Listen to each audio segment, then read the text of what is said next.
We'll chant Om 3 times, followed by the invocation shlokas. Inhale deeply. Om.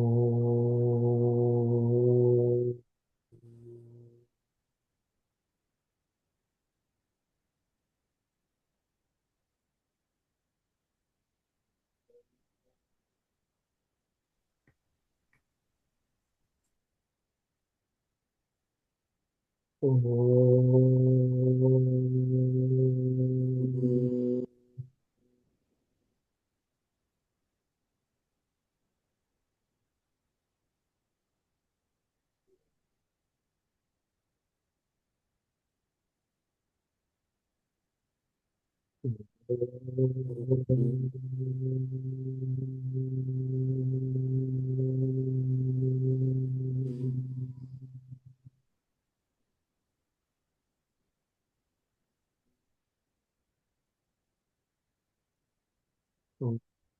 सहनावतु भुनक्तु सह वीर्यं करवावहै तेजस्विनावधीतमस्तु मा विद्विषावहै ॐ शान्ति शान्ति शान्तिः हरिः ॐ श्रीगुरुभ्यो नमः हरिः ॐ.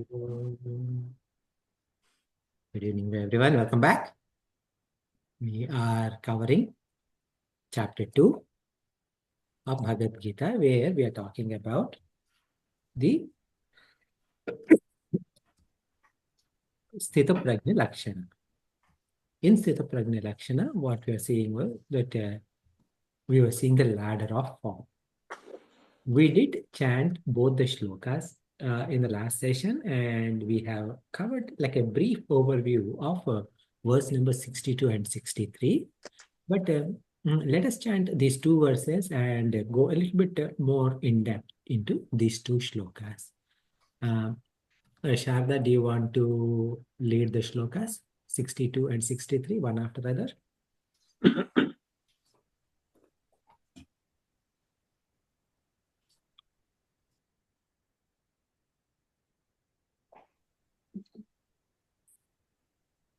Yeah.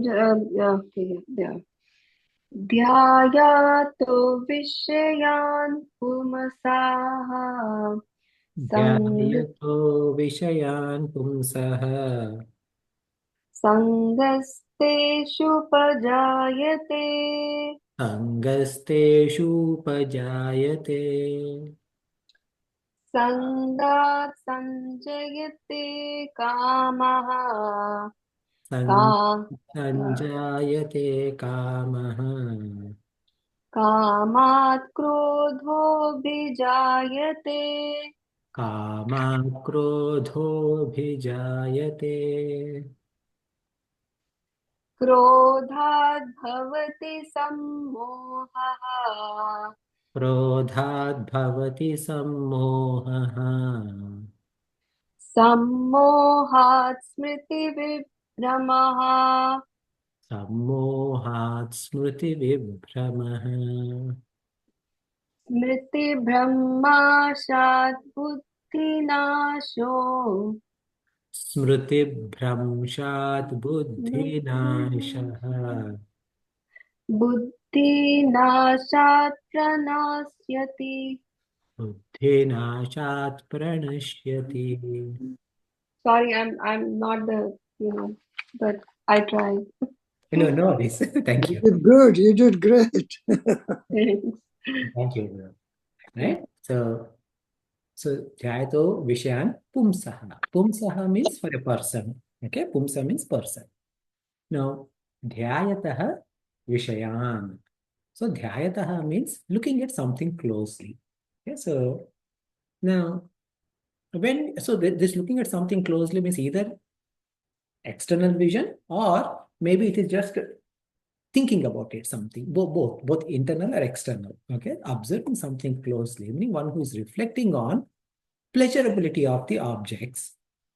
So what happened is here, this Vishaya means some object, Vishaya. What is happening is that, now let us say, I like this morning I was reading a news article that young children, as in like high schoolers, etc., they their drug use has reduced, and alcohol usage is also reduced. Smoking is also reduced. But what is rising up, like what is becoming more popular in terms of a bad habit is they are applying nicotine patches to their body. Okay. So that is I mean, upcoming trend apparently. Now,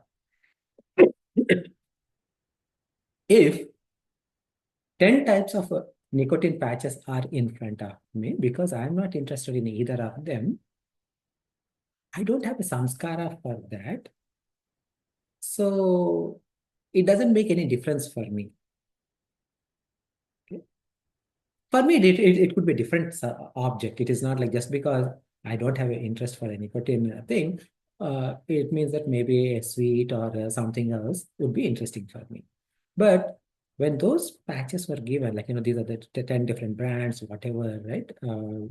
Quantities, uh, dosages, whatever that is, what happens is that there is when the samskara means a vasana is already built in for that. What happens is that object has been already experienced. When that is there, as soon as you see that Vishaya object, what happens is the past samskara will come. Once the past samskara comes, then the mind starts to relive the experience of that object. So, dhyayatah vishayan sangaha. Sangaha means attachment, means preeti, means like. Now the object of this, our interest, starts appearing as the object of enjoyment. So then there is a ramyatva, meaning there is a pleasingness that is as a connection is established to me and this object with a pleasurable value, this sangha. And this object appears to be something I should be enjoying. So this object becomes bhogya vastu. Bhogya means that one that needs to be experienced. Now all of a sudden what happens? The worthiness of that object goes up. Teshu, teshu upajayate, etc. Right? Teshu means towards this. In this case, this particular object. Upajayate means arises. What is arising? Sangha, attachment is arising. So even though, like what I described is a step-by-step description in terms of what is happening, all of this is happening instantly. Okay? Sangat, sanjayate, kamaha. So this kama means bhogecha, means a desire to enjoy. So this desire is coming fast and this is coming forcefully and I'm getting carried away. Sangat means on this attachment, on this connection between me and the object as this object as bhogya vastu, I must enjoy this. So then the desire happens. Once this happens, I must have the pleasure of enjoying this object no matter what. So once the desire arises. Now, what is the challenge with it is that this desire may be, this object may be good for me or bad for me. Okay? If it is bad, I should not. If it is good also, maybe it is within my means or it is outside of my means. If it is outside of my means, then I cannot get it. Okay. And even if it is within my means, it should be available, it should be, I should have time and all of that, right? And what is the impact of enjoying this? So all of these things are there. So overall, in a big picture, possibility of failure is higher than the success in fulfilling a desire because of various reasons. Too many people are aspiring for the same thing and these objects are limited, right? And all of those kind of challenges are there. So now, but my force for this desire is strong despite the possibility of failure is higher. Now, if on by chance, if I got this object, then what happens? I enjoy. Great. Now, as I started enjoying for a brief period, so this period is like a brief moment, the mind will experience complete happiness. It would be like a fraction of a second, but it does. No question about that. But immediately after experiencing that happiness, now it wants more.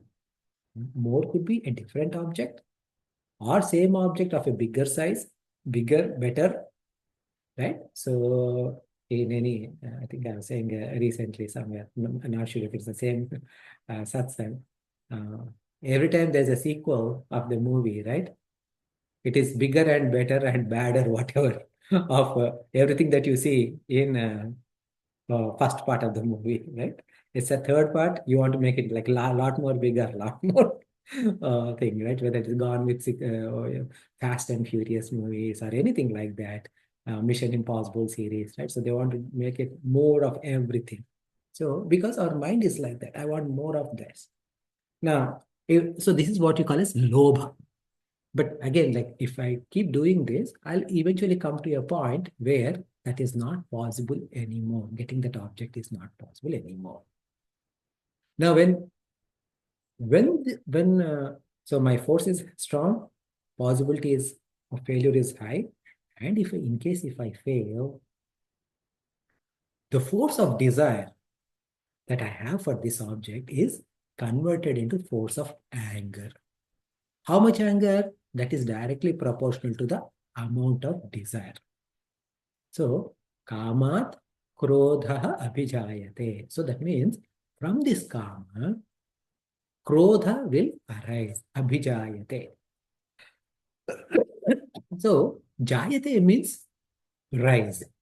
Now, if you see the shloka, this jayate word is used 3 times. Dhyayato vishayan pumsaha sangasteshu upajayate. First usage, upajayate. Sanga sanjayate kamaha. Sanjayate is second. Kamat krodho abhijayate. Krodha abhijayate. So this jayate is used with 3 different prefixes 3 times. Okay. First is upajayate. Upajayate means it will come immediately. It will rise immediately. What is rising immediately? Okay. When I think about a object, dhyayataha vishayan, the attachment rises immediately, upajayate. But sangat, sanjayate kamaha. Now, what is sanjayate means? Sanjayate means samyak jayate, meaning there's a gush of flow. It is like, in villages, etc. Back when we were young, when there will be like a small rivulets in villages. Usually they are dried up. People are walking and suddenly there'll be a rain, and we don't know from where, there'll be a gush of water rushing and this rivulet will overflow. And it is a very common thing that, I mean, like at least when I was growing up, probably you are also familiar with this. Whenever this gush of rivulet, I mean, like the rivulet overflows, usually you hear like, I mean, like news that some people passed away here, some people drowned there, etc. It's a very common occurrence that used to happen in the villages.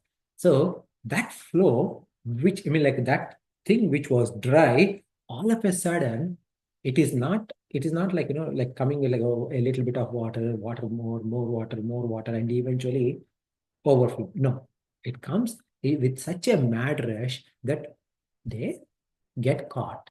So where are we getting caught? Sanga sanjayate kamaha. So once we have this interest, the desire will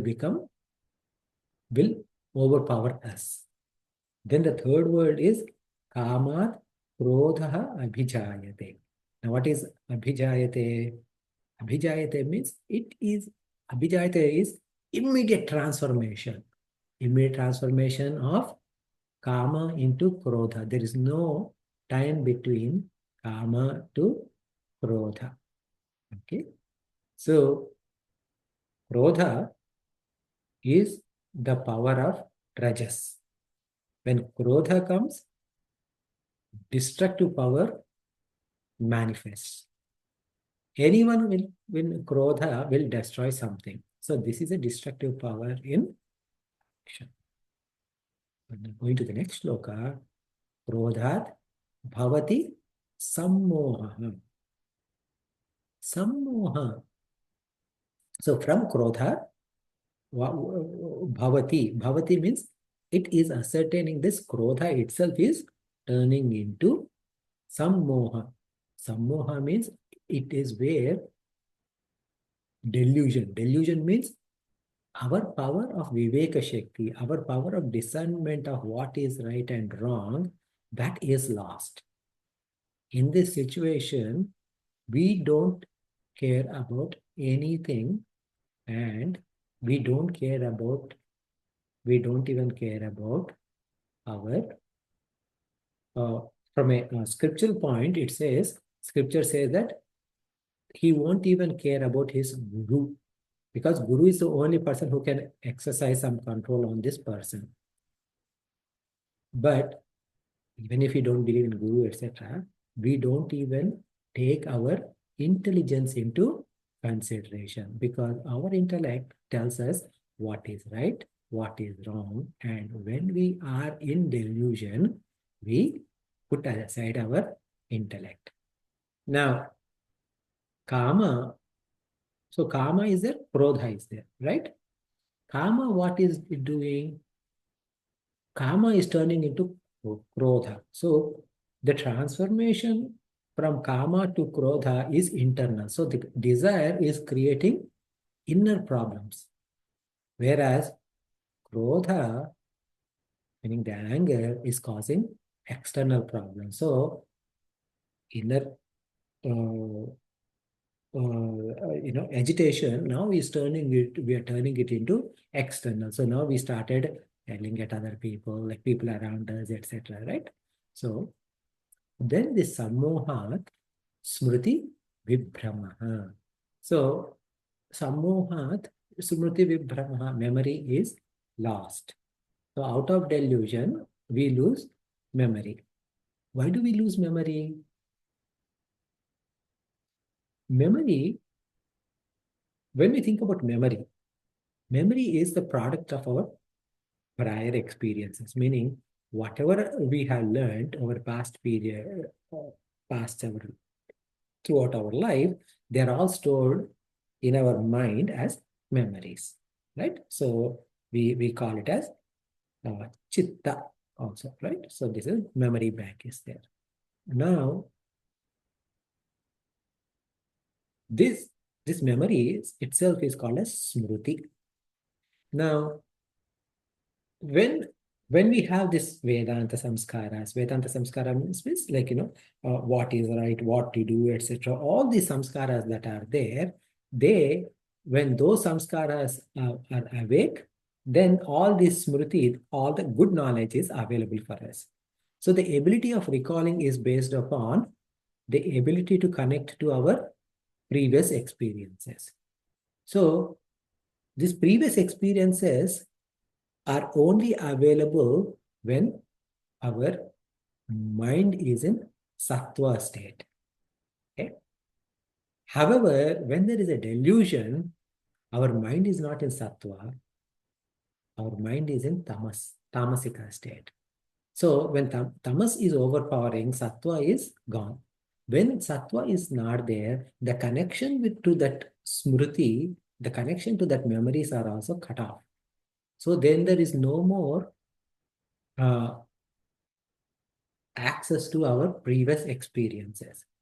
Now, when we don't have access to previous experiences, what will we do? That's smriti bhramshat buddhi nashaha. Just to give an example, right? So for example, if there is a fire, I mean, it's a like out of place example, but just to make a point.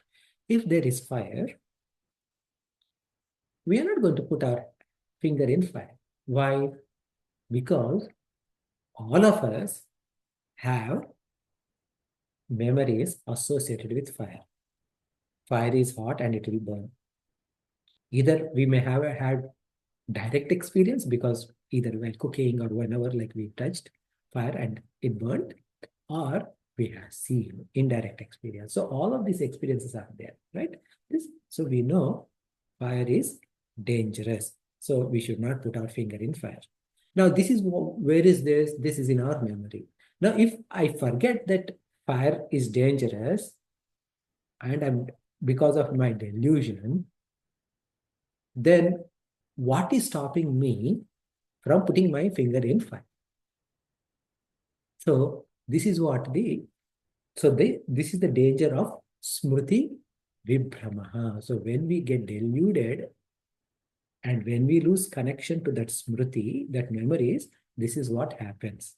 So when we forget what is right and what is not right. So because of that, obviously smriti bhramshat buddhi nashaha. When smriti is lost, buddhi is lost. Because buddhi is what? Buddhi means we are differentiating between this and that. Okay, what is right and what is wrong. And how are we differentiating on any new situation is based upon our experience from past experience. So now, if all the memories are not available, what can buddhi do? It cannot weigh between what is right or wrong. So buddhi is gone. So the knowledge is the one that differentiates between man and animal, between a good person and a bad person, etc. And knowledge is lost because of smriti bhramsha, because of sammoha, because of krodha, because of kama, because of sangha, meaning attachment to the object, because of dhyayate vishayan, when we start think about this vishayan. Buddhinashat pranashati. So when the buddhi is lost, then I am stuck in the ocean of samsara. So I was a seeker first, then dhyayate vishayan pumsaha, and then from there, many more births and deaths I had to experience before I get back to where I was. You all know the story of all of this. I started with dhyayate vishayan and ended up with perishing in samsara. So so now you all know the story of this. I mean, like Swami Shantananda used to tell this story many times, and Swami Tejomanandaji, Guruji, etc. They all told this story. So I'm pretty sure, like 99%, all of you know the story of Kaupina, all for Langot. Yes, no? I don't remember. Sorry? I don't remember, but just if Okay, you so will say. okay, so then I'll tell the story. As I start the story, you all remember, oh yeah, I know this story, but then I won't stop though. Okay, I so don't remember. okay. Our memory is fading. So there is this guru and shishya. Guru is teaching, shishya is learning, and shishya learned. I mean, it's Vedanta. They was learning where guru is teaching Vedanta, shishya is learning. Thoroughly learned Vedanta, and then of course this guru and shishya, they both were outside of a village, yeah, about like maybe 2 kilometers from a village, and the shishya, our guru, neither of them had any possessions. So he had so Guru said, okay, I'm going to go away. Now you are almost there in terms of your studies. I mean, like from your studies, whatever you have to learn, you learned. So now you just need to meditate and attain Brahman, because Shravana will help. But again, like you need to do Manana and Nididhyasana, and you need to realize. Shishya says, fine, and Guru leaves. Now Shishya is meditating, And now it so happened that, and then now Shishya, obviously he's a sannyasi. So he used to go for bhiksha. And because for sannyasis, bhiksha is allowed, right? For sannyasa dharma. So even bhiksha also, it is said that they can go up to 5 houses, maximum of 5 houses. And they should not go to all 5 houses. Okay. If someone gives food in the first house, take it and come back and eat. Now, if first house did not give food, then you go to the second. If they did not give food, like that. And if the fifth house also did not give, then they need to understand that this is what Bhagwan asked me to do today. No food. Okay. Today I'm going to stay without any food. That's what they had to do. So he used to do that. But it so happened that there were some rats in that ashram. And now this person, obviously, like as a sannyasi, he has no, what do you call, like he can be Digambar sannyasi also, meaning without clothes also. But for sake of public, for sake of people, he need to wear something. So he used to wear a langot. Now he has two langots. One to wear, one to wash. So he used to he used to wash one langot and wear one langot and go to bhiksha, come back and do. Now, because of this rat problem, the rat used to eat the langot. So then, now langot is not there. So what does he need to do? He would go and ask for an extra langot also. Now, bhiksha means you should only ask for food. Whatever they give, you should take. Now, he went and started asking for specific item, langot. Now, people said, they gave like 2 times, 3 times, 4 times, and they asked, why are you asking so many langots? Oh, this is a problem. Like, in my ashram, there are these rats because of it. Oh, it is simple. Get a cat. So he said, okay. So they gave a cat also, the villagers. So he put a cat. Now, cat solved the problem of rat. Now, he would get his bhiksha, but what about cat? When there are no actual rats to be fed. So then he started asking for milk for cat also. So now he would go and say, bhiksha, and this bowl is for cat, milk for cat. It's going on like that. And then they said, you know what, like, why we give you milk so much, etc. You know what? We will give you a cow, which will give you milk. So then he got the cow. He put the cow there. Now, of course, cow gives milk. Milk is fed to cat. So cat is happy. He just needs to go to his bhiksha. But the thing is that cow needs to eat something. So what he needs to ask? He needs to go and say, I need bhiksha plus some hay. Now, people started giving hay. They said, why do you need hay? Because I don't have time to go cut hay and everything, so I need help. Okay, so you know what we will do is we will get you a maid who will go cut the hay, put the stuff there. So she will cut the hay, bring it, hay or grass, whatever. Cow will eat hay, gives milk, and she'll also make sure that the milk is fed to cat. So you can just do bhiksha. Fine, it worked for a while. Then one day it so happened that this village is about 2 kilometers from his hut. Then it so happened that one evening, before she was about to leave, it was a monsoon season. It rained overnight and she has to stay there. And he is young and the maid was also young. So unfortunately, things went out of control. Then what can you do? Then the villagers, I mean, like he was because he was a good person, he came out clean to villagers. They said, okay, it's what it is. So why don't you marry her, and we'll also give you 1 acre of land to take care of your family. And then he started having kids, and then of course, like the girl is smart, so the maid is smart girl, so who is currently his wife. Then they did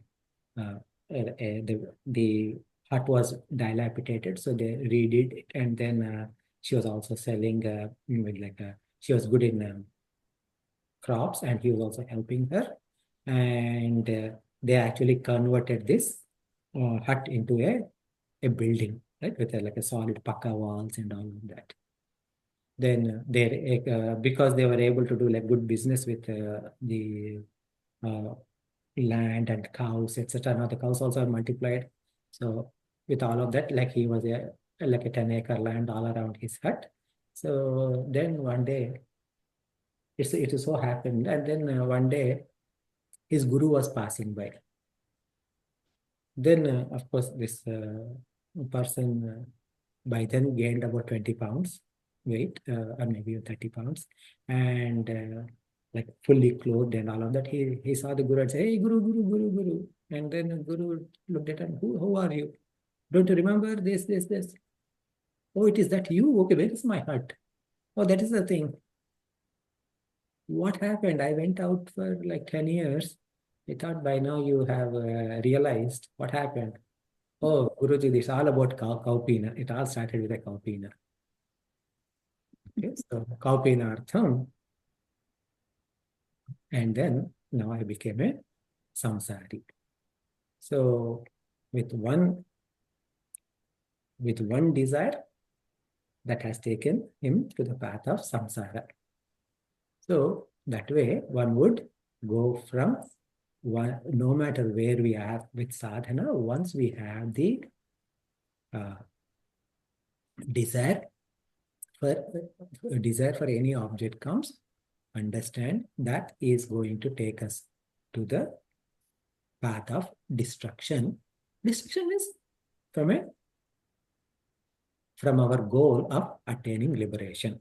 If you want to attain, if you want to attain money, etc., it's not a problem. Okay, only from this perspective.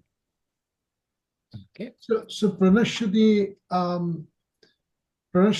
in, I guess the translation would be destruction, as you said.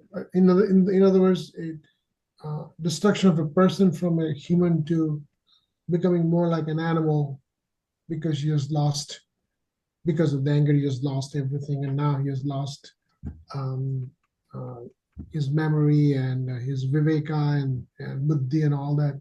So now he doesn't remain human being in his actions, and he becomes more like an animal. Is that another meaning of prashruti too? Yes. Yeah. So the I told you this before. If I told you, I'll repeat it. Don't mind. This is something that Puja Gurudeva Swami Chinmayananda said. Okay. So a human being is like this. I mean, human being's spine is also like this, right? So it is like this. So top of the head is his buddhi is there. Then comes his heart.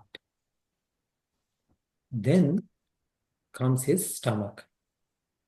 Buddhi is intellect. Heart is mind. Then stomach is hunger. Hunger means all desires. And lower than that is genital organs, which is lust. Okay, so this is how a human being is. Now, how is human being different from a four-legged animal? Okay, whether you take a cow or a horse or a pig or whatever. Okay, so head is here, heart is here, tummy is here, genital organs here are here. All of them are at same level. There is no vichakshana between any of them. Okay. So now the thing is that if we are at least like this, it is okay, probably in current world, but we are almost like upside down. That is what we are today. That's what Gurudev was saying, right? So this pranashyati can be understood as at any level. Okay. To what extent we are going to do this the vinasha is happening, or like, the degradation is happening is any level. So that okay. So now, so what we saw, Vishayas is taking to us to attachment, Sangha, which is taking us to Kama, which is Rajas. From there, it is going to Krodha, Krodha to Sammoha, which is Tamas. From there, Smriti Vibhrama. From there, Buddhi Nasha. Now, this is based upon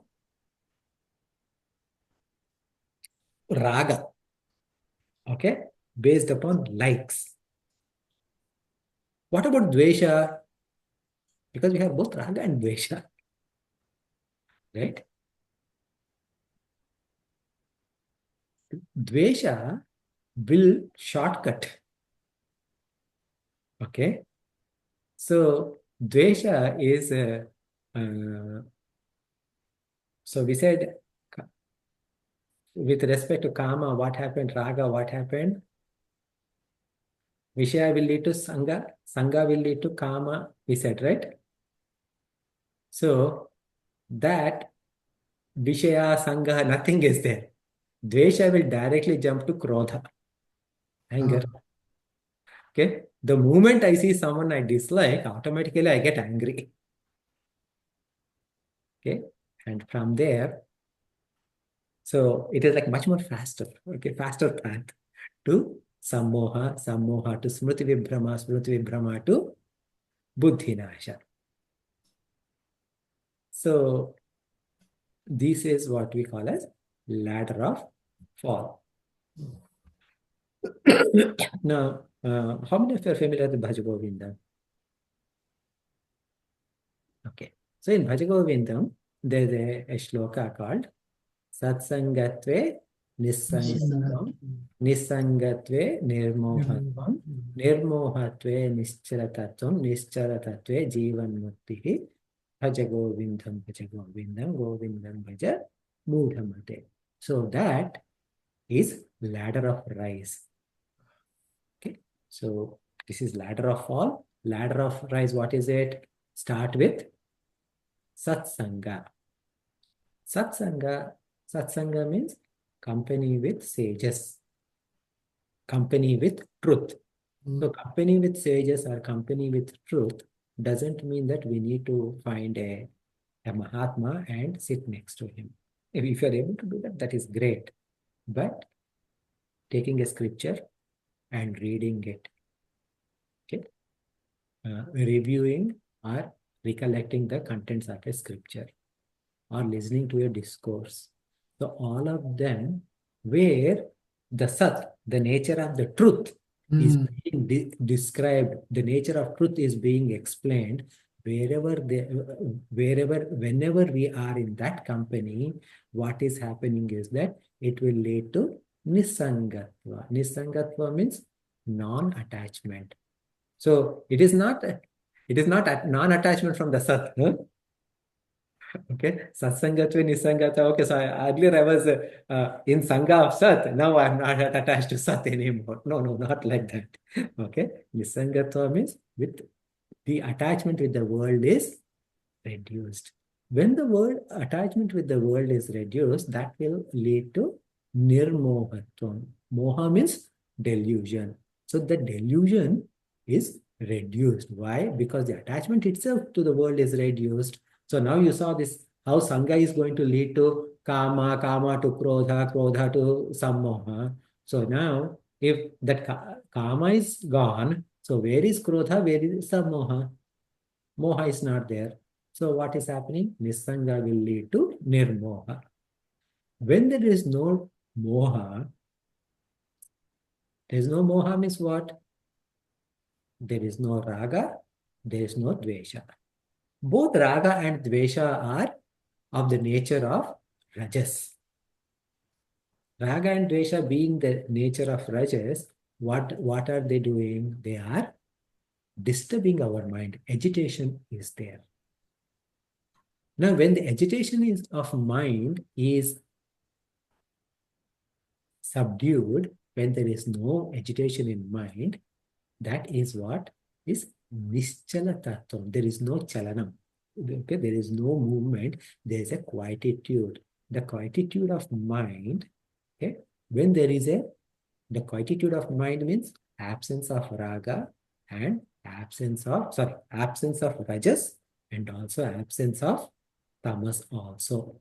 When there is no absence, when there is no rajas or tamas, what is left is sattva alone.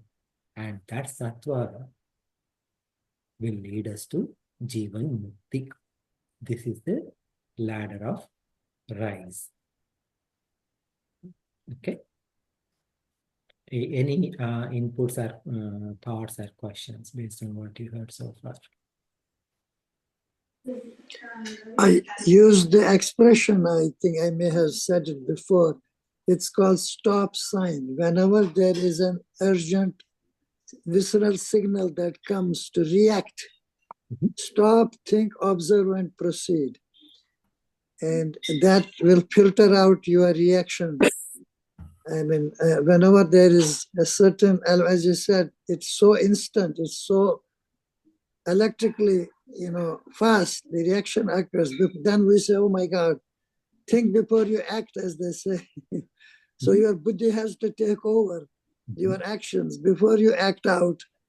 And I think that is what I wanted to, I used to teach this to patients and to practice this model, because this has been recommended by people to control your temper and anger and to allow yourself to kind of slow down and break your mind into a right sequence, so you have the ability to, keep your actions much more balanced and much more appropriate to the, before you do something harm or damage is done, then it's too late. What is it? A stop, think, observe, and plan? And proceed. And proceed. Okay, thanks. It's a good one. I like that stop. Very nice. Actually, like Swamiji used to say, that the best thing to do is that whenever mind is in sattva, a sattva state, attached to God as much as possible, attached to the truth, get attached to the scriptures as much as possible, whenever mind is in quiet mode, whenever mind is in calm mode. So that way, your sattva quotient will rise significantly, and your chances of getting angry or getting pulled into raga, dveshas, etc. are going to lowered automatically. That's what he used to say. So, because no matter what, throughout our day, we have time when we are in sattva mode, rajas mode, tamas mode, all day, pretty much every day, right? So whenever you find yourself in sattva, try to make use of it. That's what he would say. And I also heard that when you are in a state of tamas, try to practice japa. If you can. Right?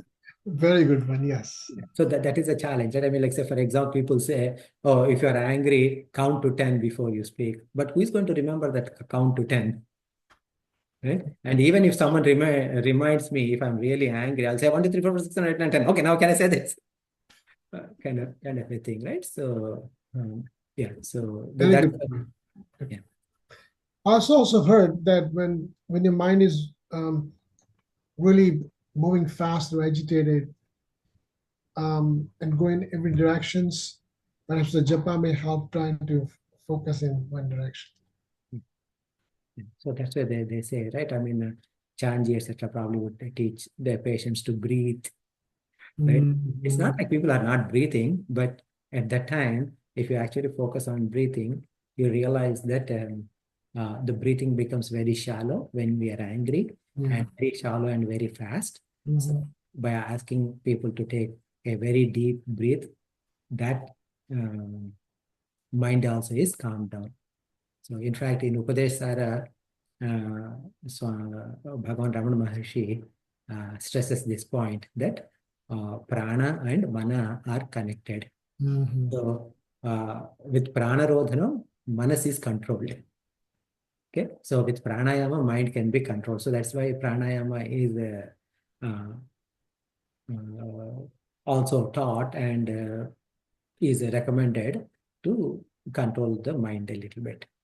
But it is the other way around, as in like it is trying to hold on to the tail and controlling the dog. So, okay.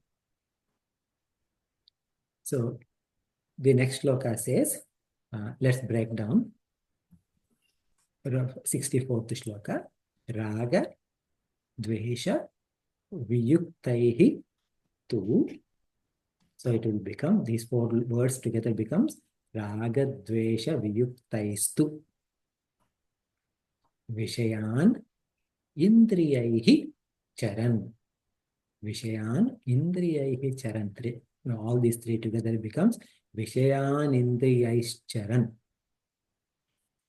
Atma, vashyaihi, vidheya, atma. Atma, vashyaihi, vidheya, atma. Four of these words together become Atma, vashyair, vidheya, atma. Prasadam, adhi, gacchati. Actually, adhi is a prefix to gacchati, so it is adhi gacchati is one word. So prasadam adhi gacchati becomes prasadam adhi gacchati. Okay. So Sharda, will you repeat after me? Sorry, actually, can you lead?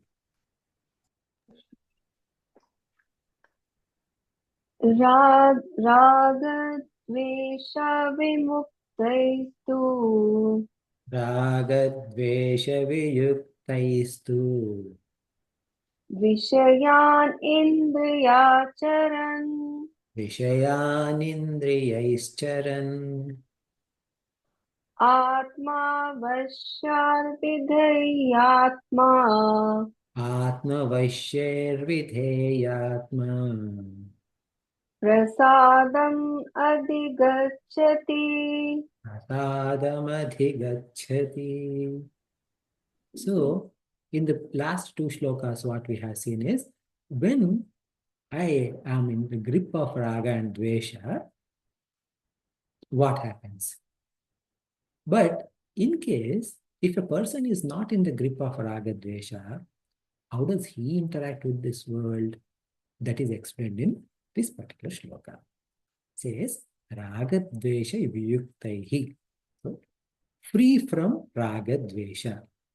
So that means indriyas do not have raga dvesha, because indriyas associated with raga dvesha located in the mind, that is the problem. So when indriyas are freed from the push and pull of raga dvesha, then what happens? It is better. But why are raga dvesha are not there? They are not there because of the knowledge that the object of my interest, meaning my raga, or object of my hatred, my dvesha, is truly not there. Okay? So the knowledge is the primary reason why we can get out of raga dvesha. So what is it? See, whatever I am seeing, that object is asat. Asat means it is not there means what? It is not like it is not there. They are apparent. They are apparent because anything in this world is not permanent.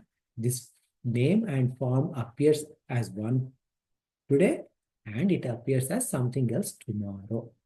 So what appears as different yesterday versus today versus tomorrow, it is as good as they are impermanent. So, and they are apparent. So there is no value in holding on to this. That is one. Then second thing is that these objects, because they are apparent, because they are not permanent, they are lowly in value. Okay? Lowly in value means, think about this, right? So, what do they say? The moment you drive out the car from the car dealership, the value of the car goes down by $5,000 or so immediately, right? So the value goes down. And seriously, if you think about anything that we work hard for, okay, to get something, and as soon as we get it, do we value them as much as we used to value them before? See, it so happens that every few years, at least in our profession, we change the job. Okay, so maybe every 5 years to 5 to 10 years, okay, we change the job. Now, when we are changing the job, okay, my current job is not good. That I want to get that job. I want to get the job, etc. Right? And prepare for interviews, prepare for this, etc. And if that doesn't come, feel very bad, and then find some other company which has apparently looks good for me at that moment, and prepare for this, talk to people, uh, jump through hoops, because interviews are not easy. They're not simple. Okay, all of that we do that, right? And then one day the what do you call that? Appointment letter, offer letter comes, and we see offer letter, we see, so we are so proud, etc. 1 month into the job, do we value the job as much as when we were applying for it? Not anymore, right? So whether it is physical value or not, even within our mind, the value of that, as soon as we own it, it comes down. Whether it is objects, whether it is people, or whether it's experiences, it doesn't matter. Or all of them is same. Think about like you want to go to a resort or a vacation or something like that. You have a lot of hopes and planning and all of that. You go there, you enjoy it, yes, okay, but you probably enjoy more about it when you're talking about that vacation experience to other people than when you are right there, right? So that is how the uh, value. So this the first one is what we call as asat, sattva, meaning this object which appears to be there, okay, it is not really permanent. That is asattva. Then tuchatva. This is what tuchatva means lowly. Okay, they are too lowly in value as soon as we obtain it. And then finally, these objects bind us. Bind us how? The moment I gain that, I get that object, there is a vasana developed for it, and there is a karma phala developed for it, both because I obtained that, bhogecha is there. So both as a vasana, both as the result of my action to attain it, both of them bind as additional vasana, additional karma phala. So every time I run behind any object, this asattva is binding me. I mean, like this object is creating three issues. First of all, like it is asat. Second, it is tuchha, and it is binding. So once I have this knowledge, okay, with that knowledge, okay, once that knowledge is there, what happens is this indriyas, okay, indriyas that are in the mind, okay, Vishayan Indriya is Charan, okay, so whatever this indriyas are running behind those Vishayas, what happened to those? They don't want to run behind those objects much anymore. Okay, so because whenever raga dveshas are clouding the mind is not available. When there is no problem, that's the best. Okay, so now, but if you have this knowledge, whenever indriyas are not running behind anything, whenever there's no raga dvesha, have this idea that every object is asat, every object is tuchha, every object will bind me. So once we have this kind of a thing repeated whenever we are free, then what happens is that our mind is prepared for a rainy day. Okay, so this is the knowledge that we are gaining, this is the knowledge we are building, and that knowledge we will use whenever indriyas try to run behind something. So then what happens when we build this knowledge? Atma Vaishyahi Vidheyatma. So Atma Vaishya means now these indriyas are in the control of Atma. Which Atma are we talking about? Jivatma, Paramatma? No. Here Atma refers to mind. So now instead of indriyas controlling the mind, now the mind is able to control indriyas. Okay? Vidheyatma. Vidheya means mastered.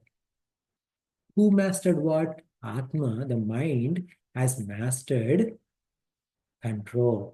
Because of the mind has mastered control, that is making sure that indriyas are obedient. So now, even the mind is walking with indriyas, now it is not running behind indriyas, but indriyas are controlled and he is using the indriyas without any trouble.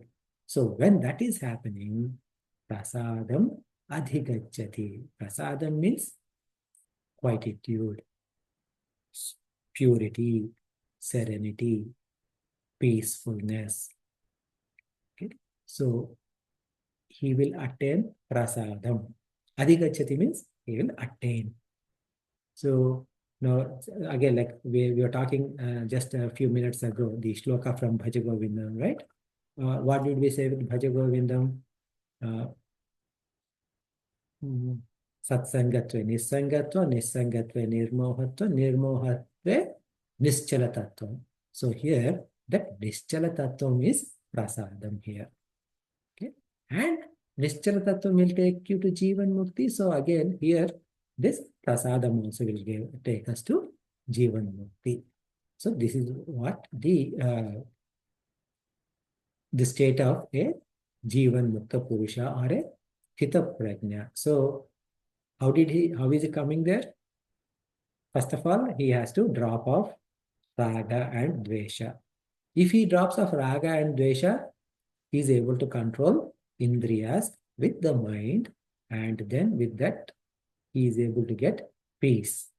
So, to control raga dvesha, the only way to control raga dvesha is to have the knowledge. Knowledge of what? Anything that my mind runs behind, okay, all of them are temporary, they are of low value, and they bind me. So once you have this understanding, and this understanding, not like a fleeting understanding, but it grows in our mind, and it is just like as soon as if someone asks my name, I don't have to think for 2 seconds, oh, by the way, what is my name? Unless it is like a movie where what you call, like something hit my head or something like that. Okay. As soon as someone asks my name, it comes out. I don't have to think. So in the same way, as soon as I see an object, I should be able to say, yes, this object is apparent. This object is impermanent. This object is lowly in value. This object is going to bind me. Right? I don't know, it was Plato or Socrates. It is said to maybe like one of those people. One day, apparently, he went to a shop And now he is a philosopher and a well-known philosopher and a very mm, like a person of high caliber in terms of his mental capacity. So what is he doing in this store? And someone asked, "Hey, how come you are here in this store? It is very rare to see you in store. Like, so you are interested in buying something?" And he said, "No, no, I just want to see what all things I don't need. So that's why I'm here." Right? So, so even in so it is East or West, it's the same philosophy. Okay. Understand that we don't need anything from this world. So as once that is strong, then we are in better control. So that is the essence of this shloka. Any thoughts or questions or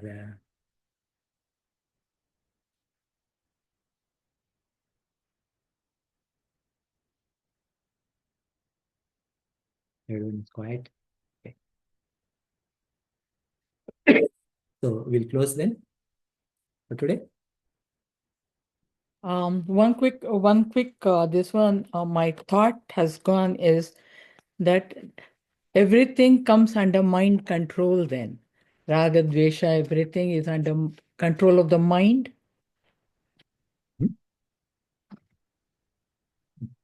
So under the control of mind means mind should not be impacted by likes or dislikes. Right? We should not be impacted by likes or dislikes. We should not let the thoughts come and let the thoughts go, but we should not be disturbed by them. Right? But it is the nature of the mind to be swayed by the input that it receives, right? So you said something earlier, which is like listen to the intellect. So because the intellect can help guide the mind, hopefully. So again, that is where, right? So have this thought. I mean, when we are free, that is when we need to put that, okay, so what are the things that, I mean, like none of these things I need, right? None of these things are permanent. So those, if that thought is strong in our mind, then even when we see things that we like or we dislike, we don't run towards them or away from them. But that strength is in the intellect or in the mind?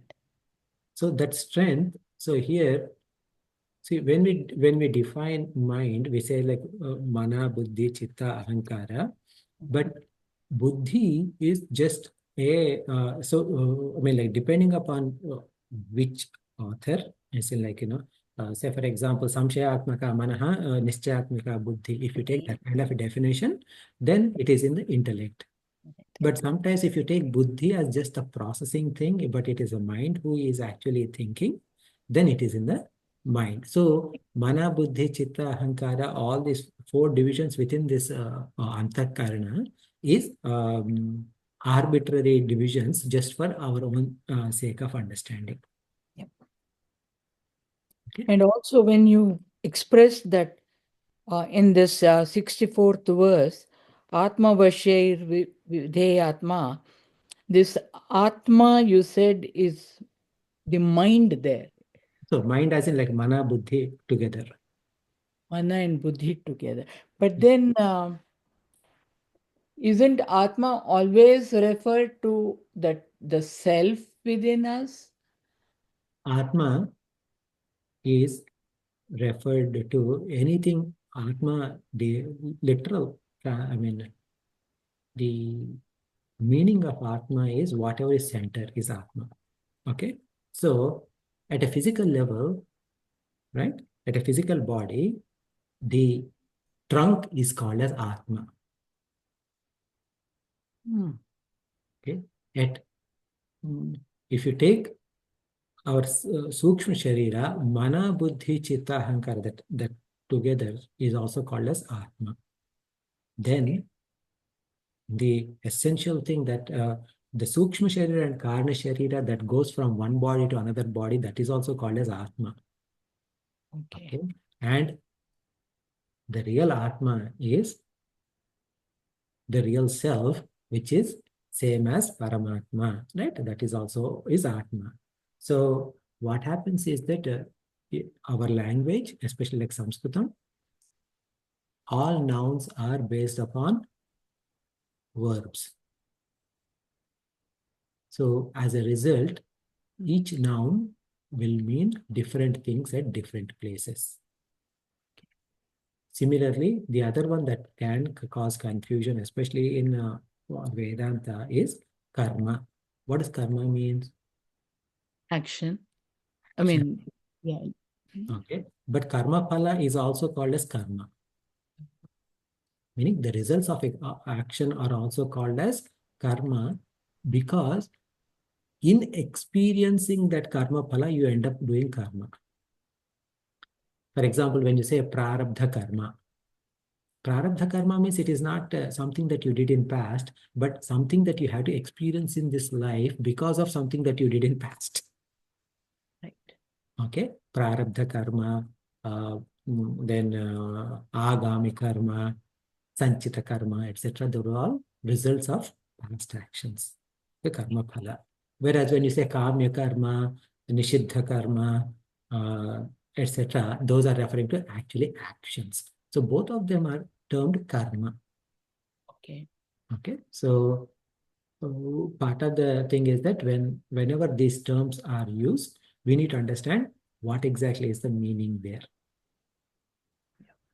So that's where we need to have someone like Adi Shankaracharyaji's interpretation to let us know what they mean, as opposed to just merely reading the translation. Right. Yeah. Yeah. Deeper meaning over the Right meaning. I mean, right understanding of the word should be there, right? So that's what, like, bhashakaras, etc. They give us that. Sort of with reference to context. Sorry. I say with reference to context. Yes, exactly. Yes. In this situation, what this word means.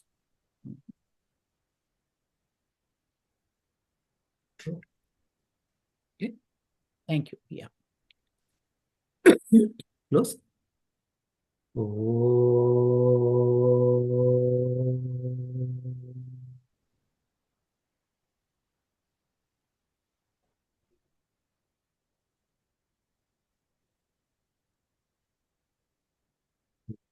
पूर्णमिदं पूर्णात् पूर्णमुदच्यते पूर्णस्य पूर्णमादाय पूर्णमेवावशिष्यते ॐ शान्ति शान्ति शान्तिः हरिः ओं श्रीगुरुभ्यो नमः हरिः ओम् Hariom.